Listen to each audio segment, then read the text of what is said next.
Bonjour à tous, si vous suivez l'actualité automobile, vous n'êtes pas sans savoir que le géant PSA a racheté le groupe Opel et que cette petite Corsa est en fait une copie de la Peugeot 208.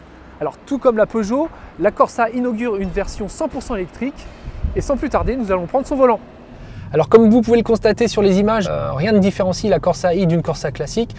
À quelques détails près, elle reçoit des jantes spécifiques. L'empattement a été rallongé, tout comme les voies qui ont été élargies pour accueillir les batteries qui sont elles situées au niveau du plancher. Par ailleurs, Opel nous affirme que l'habitabilité n'est pas impactée par la présence des batteries. On bénéficie d'un volume de coffre et d'une habitabilité aux places arrière similaire à la version classique.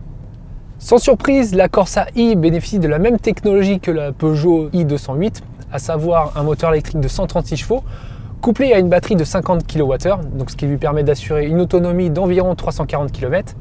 Enfin ça, c'est les données constructeurs, parce que dans la vraie vie, c'est pas toujours la même chose et on peut faire beaucoup moins. Après quoi, il faut recharger la batterie. Et là, les temps de charge varient beaucoup selon la prise utilisée. Par exemple, sur une prise classique, 1,8 kW, et là, il faut compter 34 heures, donc ce qui est plutôt long. En revanche, sur une borne rapide de 100 kW, il faut compter 30 minutes. Alors à l'usage, on retrouve toutes les caractéristiques d'un véhicule électrique, à savoir une douceur de conduite vraiment exemplaire, un couple de 260 Nm disponible d'entrée de jeu, donc dès qu'on appuie sur la pédale d'accélérateur, on a des démarrages canons, donc ce qui est plutôt pratique pour les relances. On a une voiture qui est plutôt confortable, on a des suspensions certes un petit peu fermes, mais à aucun moment elles viennent entacher le confort, et le comportement de la voiture, il est plutôt pas mal, et qui permet en outre d'effectuer de longs trajets sur autoroute ou sur les grands axes. Il n'y a aucun problème, la Corsa, elle sait faire. Mais là où on attend cette Corsa i, c'est notamment en ville. Et là, on profite d'une belle souplesse, une direction hyper agréable. À aucun moment, le moteur électrique vient nous contrarier. Alors, les tarifs, eux, débutent à 29 900 € pour la version d'entrée de gamme et peuvent atteindre 33 250 € pour la version haut de gamme.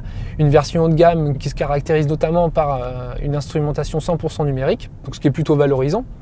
Mais rassurez-vous, parce que la version d'entrée de gamme, elle, reste plutôt bien équipée, on va dire, notamment sur les aides à la conduite, puisqu'elle embarque de série la lecture des panneaux, l'aide au maintien actif dans la voie, ou encore un système de freinage automatique avec détection des piétons. Voilà ce que l'on pouvait dire sur cette Corsa i. À très bientôt.